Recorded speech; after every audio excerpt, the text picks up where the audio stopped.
The Grand Council chamber of the Stellar Confederation sparkled like a jewel among the stars. Thousands of alien representatives sat in rising tiers that reached toward the distant ceiling, their bodies glowing with various bioluminescent patterns that marked their species and rank. In the center of this vast space, a single human stood at the speaker's podium. Admiral James Smith kept his face carefully neutral as he looked up at the assembled aliens. His simple blue uniform seemed dull compared to their ornate attire, but that was exactly how he wanted it. The darkness of space filled the transparent walls around them, dotted with the lights of countless ships that made up the Confederation's mighty fleet. "Honorable representatives," he began, his voice clear and steady, "Earth thanks you for accepting our petition to join the Stellar Confederation. We come seeking peaceful trade and scientific exchange." A ripple of something like laughter moved through the chamber. Ambassador Gray, the tall, silver-skinned representative of the core worlds, leaned forward in his floating chair. His large eyes blinked slowly as he studied the human below. "Admiral Smith," Gray's voice carried a musical tone that didn't quite hide his amusement, "we have reviewed your species' technological capabilities. While achieving FTL travel is indeed impressive for such a young race, we notice several concerning gaps in your development." Smith nodded politely, though he could see where this was going. He'd been briefed extensively on how this meeting would likely play out.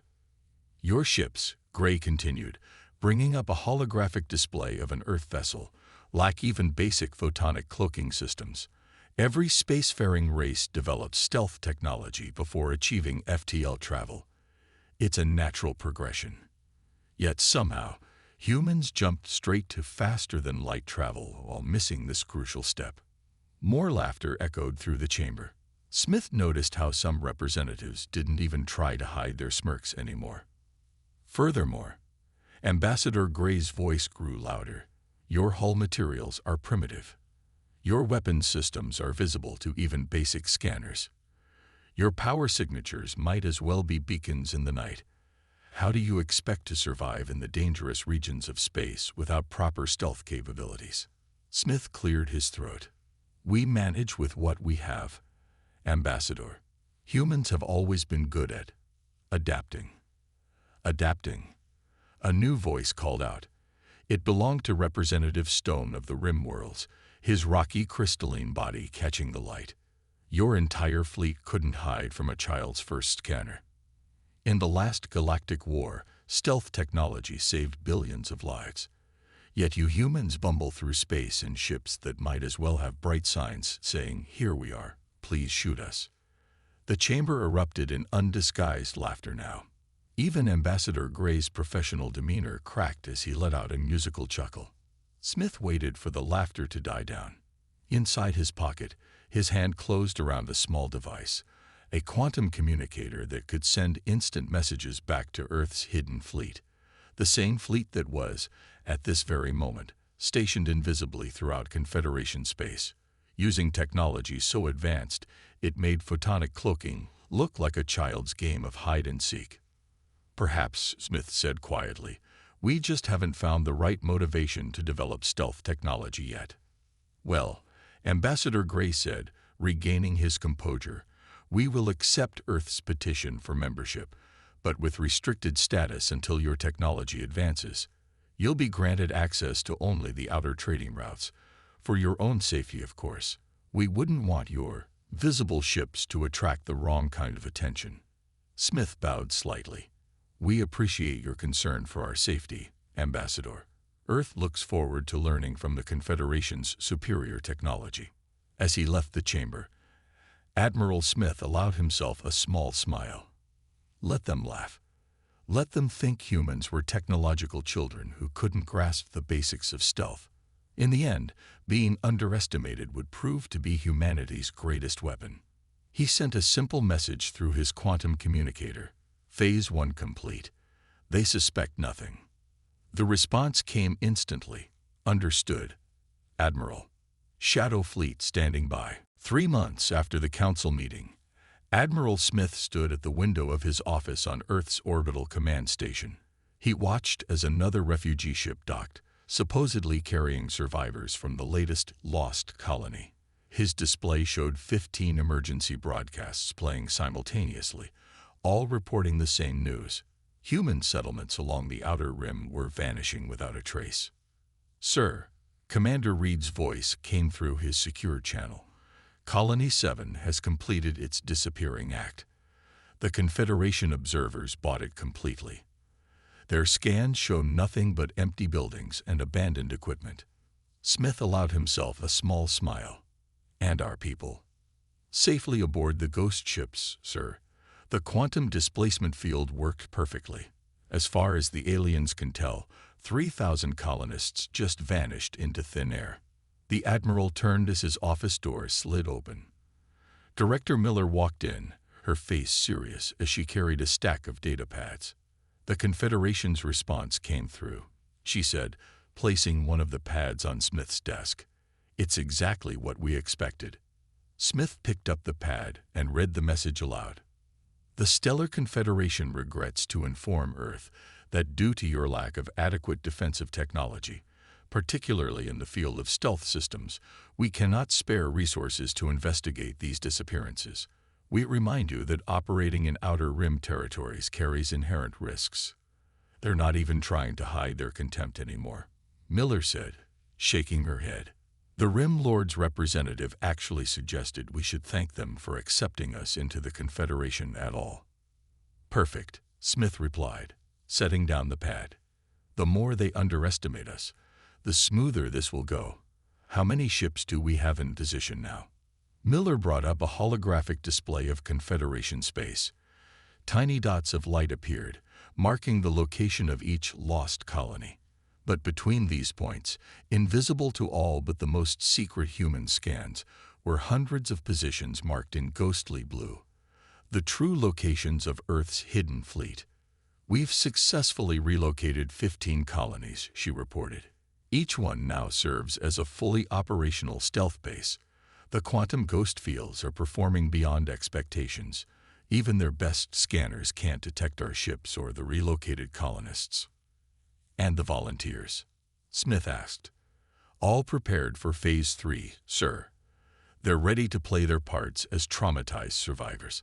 The Confederation will have no reason to doubt their stories of mysterious attacks and vanishing populations."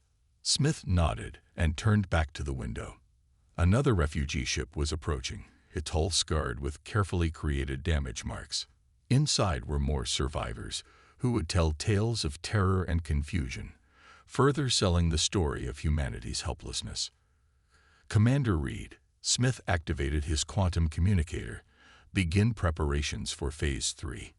It's time to introduce the raiders to Confederation space." "Understood, sir. The stealth fleet is in position. They'll never know what hit them." Director Miller stepped closer to the window, watching the refugee ship dock. "It's almost sad," she said quietly. "They're so convinced of their technological superiority that they can't imagine we've had better stealth tech all along. They think photonic cloaking is the pinnacle of stealth technology." "That's the beauty of it," Smith replied. "They're so busy laughing at our visible ships that they never thought to look for the invisible ones. Every mockery, every dismissal, every condescending rejection of our requests for help. They're just making our job easier." As if to emphasize his point, another emergency broadcast began playing on his display. This time it was from a Confederation mining outpost, reporting strange sensor readings and missing ships. Phase 3 was already beginning. "Send word to all Ghost Fleet commanders," Smith ordered. "Operation Phantom proceeds as planned.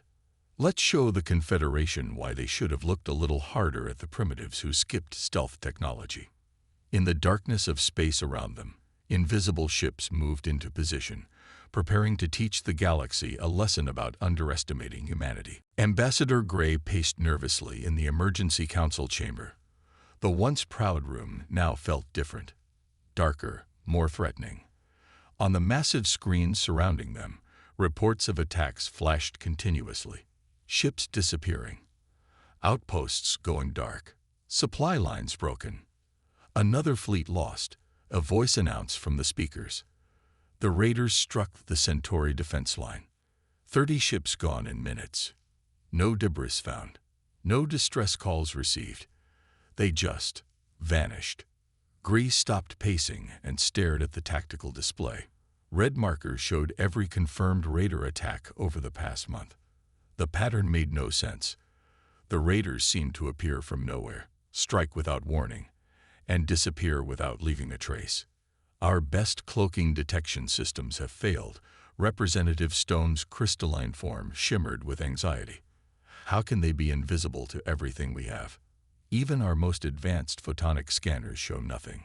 The chamber doors slid open. Admiral Smith walked in, his simple blue uniform stark against the ornate council chamber. Gray noticed he looked exactly as calm as he had 3 months ago when they had mocked Earth's lack of stealth technology. "Admiral Smith," Gray said, trying to keep the desperation from his voice. "Thank you for coming." "Of course, Ambassador. Earth is always ready to help our allies in the Confederation." Smith's voice carried no hint of sarcasm, but Gray felt the sting of those words nonetheless. These raiders, Gray brought up the latest attack data. They're using some form of stealth technology we've never seen before. Our ships can't track them, can't fight them, can't even detect them until it's too late. Smith studied the display with practiced interest. "Most concerning. And your photonic cloaking detection systems are ineffective." Stone moved forward, his crystalline body casting rainbow patterns on the floor.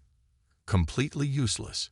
It's as if they're using something entirely different from standard photonic cloaking." "Interesting." Smith walked around the tactical display. "And you've lost how many ships so far?" 312, Gray admitted quietly, plus 28 outposts and 6 space stations. All are advanced stealth technology. All are sophisticated sensors. Worthless against these raiders. Smith nodded slowly. Perhaps Earth could help." The chamber went silent. Gray exchanged looks with the other representatives. They had all laughed at human technology just months ago. Now they were considering asking for their help. "Your sensors," Stone said carefully, "they're more primitive than ours. Maybe they could detect something our advanced systems are missing." "It's possible," Smith replied.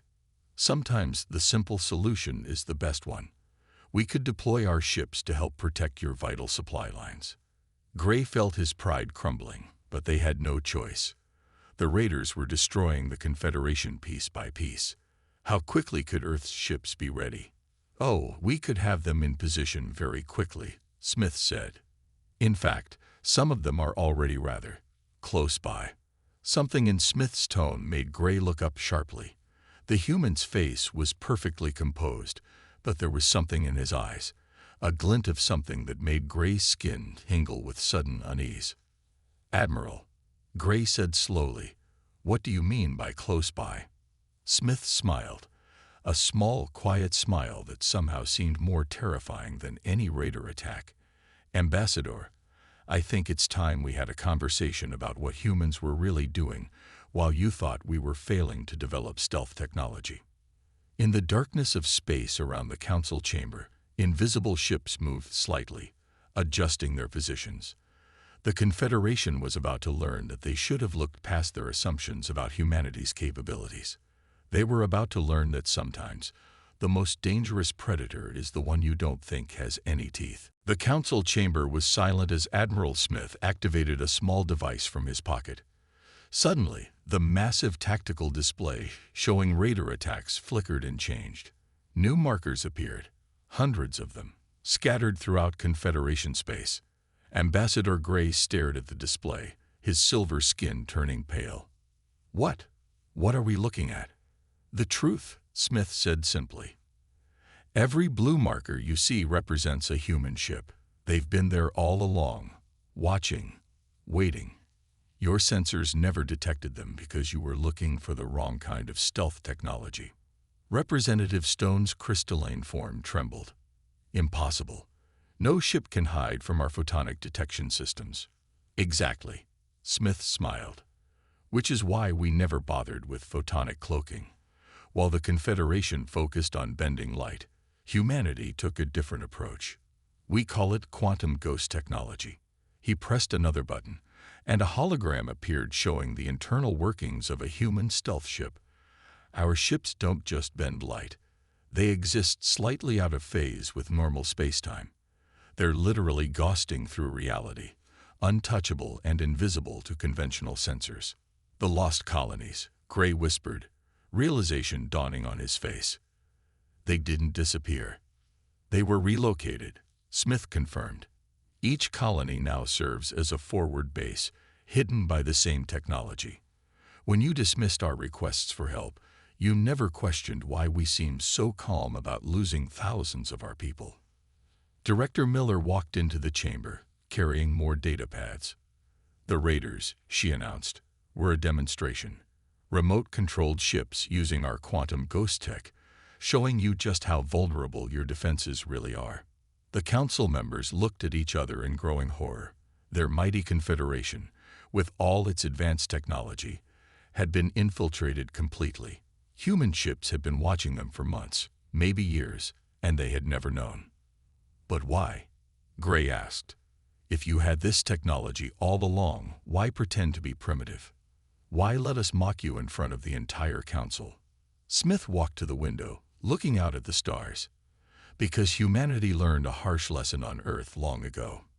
When you appear strong, everyone prepares to fight you. But when you appear weak, he turned back to face them. Everyone shows you exactly who they really are. The quantum ghost technology, Miller explained, bringing up technical diagrams, was developed before we achieved FTL travel. But we saw how the Confederation treated other advanced species, always competing, always threatening, always preparing for war.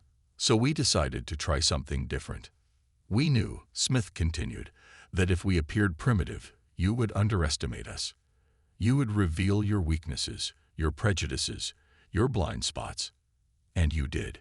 Your mockery of our visible ships made you blind to our invisible ones. Stone moved forward, his crystal body reflecting the tactical display's light. The entire Confederation. We've been completely exposed this whole time. Computer, Smith called out. Show current positions of all Ghost Fleet vessels. The display changed again. Now the council members could see just how thoroughly they had been surrounded. Human ships hung invisible above every major world, every strategic location, every vital installation. We could have struck at any time, Miller said quietly. But that was never our goal. We wanted to show you that true strength isn't about having the most advanced-looking technology. It's about how wisely you use what you have. Admiral Smith faced the council members. Now shall we discuss reorganizing the Confederation? As equals this time. In the space around them, hundreds of human ships remained invisible, a silent reminder that sometimes the most powerful pieces on the board are the ones you never see coming. The Confederation's emergency alert system blared throughout the council chamber as more reports flooded in. The Raiders had launched their largest attack yet, striking 10 major shipping lanes simultaneously. Panic spread across the galaxy as the Confederation's mighty fleets rushed to defend their core worlds. Status report, Admiral Smith commanded, standing calmly in the center of the chaos. Commander Reed's voice came through the quantum communicator. All Confederation forces are responding exactly as predicted, sir. They're pulling their ships back to protect their home systems. The outer regions are nearly undefended now. Ambassador Gray watched helplessly as the tactical display showed more and more Confederation ships abandoning their posts to defend vital worlds. We have no choice, he said quietly. We can't risk losing our core systems. Smith nodded sympathetically. Of course not. Though it does leave rather a lot of territory unprotected, doesn't it? The timing was perfect. Just as the last Confederation battle group jumped to light speed, heading for home, Smith pressed a button on his communicator. All Ghost Fleet commanders, execute Operation Phantom. Across Confederation space, something incredible began to happen. Human ships started appearing everywhere, dropping their quantum ghost fields one by one. They materialized above trade centers, near space stations, alongside vital infrastructure, places they had been waiting, invisible, for months. The tactical display erupted with new signals as hundreds of human vessels revealed themselves. Each lost colony now showed its true nature, a fully armed and operational military base, complete with defensive systems that had been invisible until now. Director Miller walked in, her face serious. Phase 5 complete, Admiral. All strategic positions are secured. The Ghost Fleet is visible and ready. Representative Stone's crystalline body flashed with patterns of distress. This is impossible. Your fleet, it's larger than any single species in the Confederation. Not quite, Smith corrected him. Our visible fleet, the one you all mocked, is quite small. But our Ghost Fleet, he gestured to the tactical display. Well, we had to do something with all those resources you thought we weren't advanced enough to use properly. Gray stared at the display in shock. The Raiders, they're going to strike our core worlds next, aren't they? Actually, Miller said, bringing up a new hologram, the Raiders have completed their mission. They were never meant to destroy anything, just to make you bunch up your forces exactly where we wanted them. As if on cue, the Raider ships began appearing on the display, their own quantum ghost fields dropping. They took up positions alongside the rest of the human fleet, revealing their true nature as unmanned vessels controlled by human operators. Think about it, Smith said, walking around the tactical display. Not a single life was lost in any Raider attack. Ships disappeared, yes, but their crews always turned up in escape pods. Outposts were struck, but everyone somehow managed to evacuate in time. We never wanted to harm anyone. We just needed you to react exactly as your pride and fear would make you react. The council chamber fell silent as the full scale of humanity's deception became clear. They hadn't just fooled the Confederation about their technology. They had orchestrated every response, every movement, every decision the Confederation had made over the past months. Commander Reed's voice came through again. All positions secured, Admiral. The Confederation fleet is exactly where we predicted they would be. Their core worlds are defended, but everything else, Smith finished, is now under the protection of the human Ghost Fleet. He turned to the council members. Now shall we discuss the future of galactic politics? I believe humanity has some suggestions about how things could be run more equitably. In the council chamber's observation dome, Admiral Smith stood with Ambassador Gray and Representative Stone, watching as human ships appeared and disappeared at will, demonstrating their quantum ghost technology. Each ship flickered between existence and nothingness, moving through solid objects as if they weren't there. Beautiful, isn't it? Smith said, gesturing at a cruiser that had just phased through an asteroid, as if it were made of smoke. Our scientists discovered quantum costing by accident. We were trying to make better medical scanning devices, if you can believe it. Gray's silver skin rippled with emotion. All this time, while we were laughing at your visible ships, we were building something far more important than a conventional fleet, Director Miller said, entering the dome with a series of new holograms. We were building trust. The holograms showed recordings from the past few months. Confederation ships ignoring distress calls from human colonies, representatives dismissing Earth's requests for help, alien crews mocking human technology. Each image was crystal clear, captured by invisible human ships that had been present all along. You see, Smith explained, we needed to know who our real friends were, who would help those they saw as weak, who would show kindness to those they thought couldn't fight back. The results were educational. Stone's crystalline form dimmed slightly. The Raiders, they weren't just for forcing our ships to move. They were a test. Exactly. Miller brought up another hologram, this one showing the paths of Raider attacks. We targeted the ships and bases of those who had shown the most contempt for Earth, but we never hurt anyone. Every attack was calculated to allow evacuation. We wanted to expose behavior, not punish it. Through the dome's transparent ceiling, they could see more human ships decloaking. These were different, massive vessels that dwarfed anything in the Confederation fleet. They had been hiding in plain sight, disguised as small asteroids or space debris by their quantum fields. "Our biggest ships," Smith said proudly, "have been floating right outside your major ports for months. Your crews probably used them as navigation markers, never realizing they were looking at battleships using only a fraction of their ghost field." Commander Reed's voice came through the quantum comm. "Final phase complete. Admiral, all major strategic positions are secured. The Ghost Fleet is ready for your orders." Gray looked at Smith with new understanding. "You could have conquered us at any time." "We could have," Smith agreed, "but that was never the goal. Earth didn't join the Confederation to conquer it. We joined to change it." Miller activated one final hologram, a map of trade routes and patrol zones. "For too long, the Confederation has been ruled by fear and pride. Strong worlds bully weak ones. Advanced species mock developing ones. We're going to change that." "How?" Stone asked, his crystal body reflecting the starlight. Smith smiled. "By being what we pretended to be, peacekeepers. Our ghost fleet will ensure that no species, no matter how advanced, can threaten another. The strong will no longer be able to bully the weak, because they'll never know if a human ship is watching." "And if anyone objects?" Gray asked quietly. As if in answer, every human ship in view activated their quantum fields at once, vanishing in an instant. The mighty fleet that had filled the sky disappeared, leaving no trace that it had ever been there. "Then they'll learn what the Confederation just learned," Smith said calmly.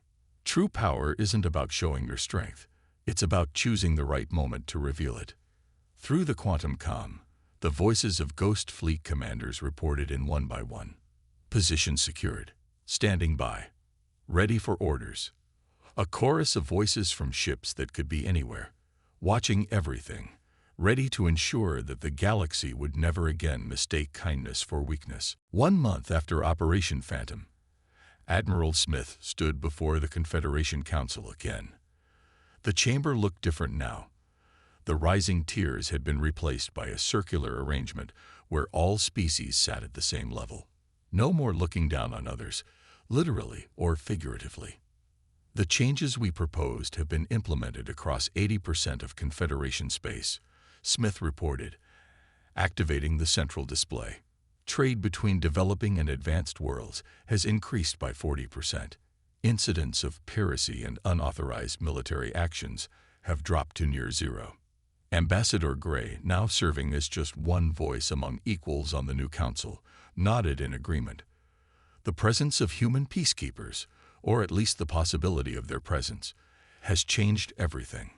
No one dares to bully smaller worlds when a ghost fleet ship might be watching. The display showed the new trade routes and patrol zones. Human ships, both visible and ghosted, helped guard merchant vessels of all species. The quantum ghost technology remained a human secret, but its effects were transforming the galaxy. "There is one question that still bothers me," Representative Stone said, his crystalline form gleaming in the starlight. "Why did humans develop such advanced stealth technology before focusing on weapons or defenses? Every other species prioritized military power." Smith smiled. "Actually, we developed it because we were afraid." The council chamber went quiet. Director Miller, standing beside Smith, continued the explanation. "Earth's history is full of war," she said. "When we reached the stars, we feared we would find more powerful species who would destroy us. So we didn't focus on building bigger guns, we focused on not being seen at all. But then," Smith added, "we discovered something interesting. As we watched other worlds with our ghost ships, we saw that every species, no matter how advanced, shared the same fears. Everyone was building weapons because they were afraid of everyone else's weapons." The display changed to show the new Confederation emblem. All member species represented equally in a circular design. "We realized we had a choice," Smith continued. We could use our technology to hide forever, or we could use it to help break this cycle of fear. Commander Reed's voice came through the quantum comm. Daily patrol report, Admiral. All sectors peaceful. 3 merchant ships requested escorts through disputed territory. Ghost fleet vessels are accompanying them, cloaked but present. The beauty of quantum ghost technology, Miller explained, is that it gives us perfect awareness without intimidation. Our ships can protect without threatening, observe without interfering, and respond to aggression without escalating it. Gray's silver skin shimmered with understanding.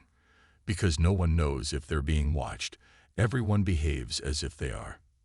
Exactly, Smith said. But more importantly, because we protect everyone equally, there's no more reason for fear. Small worlds know they're safe. Large worlds know they can't bully others. The balance of power isn't maintained by weapons anymore, but by the possibility of being seen. Stone moved forward. And the raiders? Will you ever reveal which ships and crews participated in that deception? No, Smith said firmly. That operation is classified forever. Its purpose was to expose problems, not to create grudges. The past is the past. We're focused on the future now. The display showed a new image, a human colony ship, fully visible, launching toward unexplored space. Behind it, invisible to normal sensors, 3 Ghost Fleet ships followed to ensure its safety. The Confederation laughed at us once, Smith concluded. They thought we were primitive because we didn't show our strength. But true power isn't about what you show. It's about what you choose to hide, when you choose to reveal it, and how you use it once it's known. Outside the chamber, the stars shone brightly in the black of space. Somewhere out there, human ships ghosted silently between them, watching, protecting, ensuring that the galaxy would stay on its new path. They had proved that sometimes the greatest power comes not from being the strongest, but from being wise enough to use strength in service of peace.